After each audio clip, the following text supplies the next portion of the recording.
অবিশ্বাস্য, অকল্পনীয়। বাংলাদেশের ছাত্র রাজনীতির ইতিহাসে এমন ঘটনা আগে কখনো ঘটেনি।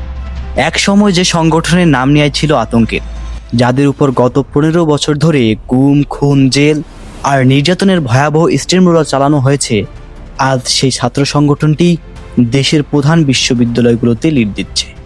কল্পনা করা যায়, ক্যাম্পাসের যে ছেলেটি বা মেয়েটি নিজের রাজনৈতিক পরিচয় দিতে ভয় পেত, যাদেরকে বিশ্বে পরিচয় করিয়ে দেয়া হতো জঙ্গি বা রক্কাটা, ছাত্র সংসদের শিক্ষার্থীরা ব্যালটে প্রমাণ করে দিয়েছে তারা রক্কাটা বা জঙ্গি নয়। হ্যাঁ, আমি বাংলাদেশ ইসলামী ছাত্র শিবিরের কথা বলছি।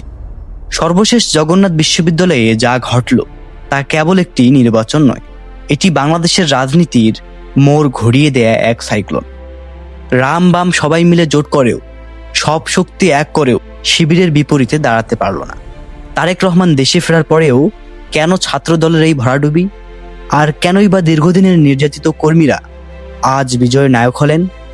এসব প্রশ্নের উত্তর এবং পর্দার আড়ালের আসল রহস্য উন্মোচন করতেই আমাদের আজকের এই মেগা বিশ্লেষণ। তাই দর্শক, সম্পূর্ণ ভিডিওটি দেখার অনুরোধ রইল। ডাকসুর পর ছাত্র রাজনীতির সবচেয়ে গুরুত্বপূর্ণ ইভেন্ট ছিল যোগসু বা জগন্নাথ বিশ্ববিদ্যালয়ের ছাত্র সংসদ নির্বাচন। আর এই নির্বাচনে শিবির যা করে দেখালো তা এক কথায় বলা যায় মিরাকল। ভোটের মাঠে তারা যে অপ্রতিদ্বন্দ্বী তা এখন দিনের আলোর মতো পরিষ্কার। গত কয়েক মাসে সোশ্যাল মিডিয়ায় আর চায়ের কাপের ঝড়ে অনেকের মনে একটা ধারণা জন্মেছিল যে হয়তো শিবিরের জনপ্রিয়তা বা গ্রহণযোগ্যতা কমে গেছে। কেউ কেউ আবার বলেছিলেন পাশার দান অন্যদিকে ঘুরে গেছে। কিন্তু ডাকসু, যোগসু নির্বাচন সহ সকল ছাত্র সংসদ নির্বাচন সেই ভুল ধারণা ভেঙে চুরমার করে দিয়েছে। জনপ্রিয়তা তো কমেনি, বরং গ্রাউন্ড রিয়েলিটি বলছে সাধারণ শিক্ষার্থীদের কাছে শিবিরের গ্রহণযোগ্যতা রকেটের গতিতে বেড়েছে।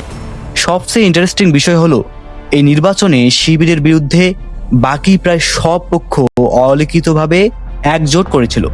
ডান বাম সহ সবারই উদ্দেশ্য একটাই, যেভাবে হোক শিবিরকে ঠেকাতে হবে। কিন্তু এই অ্যান্টি অ্যালায়েন্স বা শিবিরের বিরোধী মহাজোটও ধোপে টেকেনি।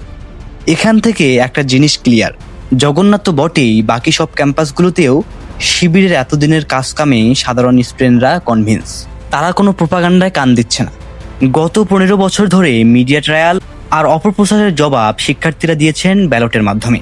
তারা তাদের সেবা আর ত্যাগের মূল্যায়ন করেছে। তাই এখনও তারা নির্দ্বিধায় শিবিরকেই ভোট দিচ্ছেন, প্যানেল ধরে ধরে ভোট দিচ্ছেন। উক্ত নির্বাচন গুরুত্বপূর্ণ হওয়ার দ্বিতীয় এবং সম্ভবত সবচেয়ে বড় কারণ হলো তারেক রহমান। তিনি দেশে ফেরার পর এটি ছিল প্রথম কোনো বৈরী ছাত্র সংসদ নির্বাচন বা ক্যাম্পাসের নির্বাচন। পলিটিক্যাল অ্যানালিস্ট বা রাজনৈতিক বিশ্লেষকদের ধারণা ছিল তারেক রহমান দেশে আসার পর বিএনপি বা ছাত্র দলের এক বিশাল জোয়ার তৈরি হবে। সেই জোয়ারে শিবির বা জামায়াতের জনপ্রিয়তা ভেসে যাবে। কিন্তু ফলাফল কি দেখা গেল? আক্ষরিক অর্থে স্টুডেন্টদের মন মানসিকতায় কোনো চেঞ্জ আসেনি। তারেক রহমানের হাইফ ক্যাম্পাসের গেট দিয়ে ভেতরে প্রবেশ করতে পারেনি। শিক্ষার্থীরা ন্যাশনাল পলিটিক্স এর হিসাব দিয়ে ক্যাম্পাস চালায় না।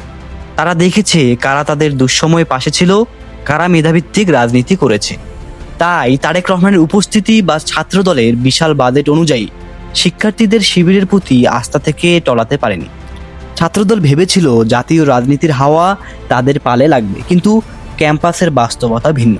এখানে স্লোগান দিয়ে পেট ভরে না, এখানে প্রয়োজন হয় ডেডিকেশন আর সহমর্মিতার। এখন হিসাবটা দাঁড়ালো, দেশের প্রায় প্রত্যেকটা ছাত্র সংসদে শিবির ভূমিধস বিজয় বা ল্যান্ডস্লাইড ভিক্টোরি অর্জন করেছে। এতগুলো ক্যাম্পাস, এত ভিন্ন ভিন্ন প্রেক্ষাপটে টানা জয়, এটাকে আর বিতর্কিত করার কোনো সুযোগ নেই। এটি এখন প্রতিষ্ঠিত সত্য। কিন্তু এই জয়ের পিছনের গল্পটা কি শুধুই রাজনীতি? না, এর শিকড় আরো অনেক গভীরে। বিগত বছরগুলোতে শিবিরের উপর যে অমানবিক নির্যাতন হয়েছে তা আমাদের কারো অজানা নয়। গুম, খুন, রক্কাটা, হাত পা ভেঙে দেয়া, কি হয়নি তাদের সাথে? ক্যাম্পাসে তাদের নাম নেয়াই ছিল নিষিদ্ধ, থাকতে হতো আন্ডারগ্রাউন্ডে। মেসে বা সাবলেট বাসায় পরিচয় গোপন করে ক্লাস করতে হতো।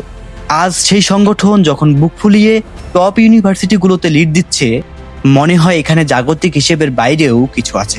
হয়তো এটা সেই জালিমের হাতে খুন হওয়া তাদের পূর্ববর্তী কর্মীদের বা ভাইদের পুণ্যের ফল। তাদের সেই রক্তই আজ ব্যালট হয়ে ফিরে এসেছে। শহীদের মায়েদের চোখের পানি হয়তো আজ বিজয়ের হাসি এনে দিয়েছে। দর্শক, আপনি কি মনে করছেন? ছাত্র রাজনীতির এই পরিবর্তন কি জাতীয় রাজনীতিতে প্রভাব ফেলবে? শিবিরের এই উত্থান আপনি কিভাবে দেখছেন? আপনার মূল্যবান মতামত জানান কমেন্টের ঘরে। আর সরল কথন নিউজ চ্যানেলে নতুন হয়ে থাকলে অবশ্যই চ্যানেলটি সাবস্ক্রাইব করে সাথেই থাকবেন। আল্লাহ হাফেজ।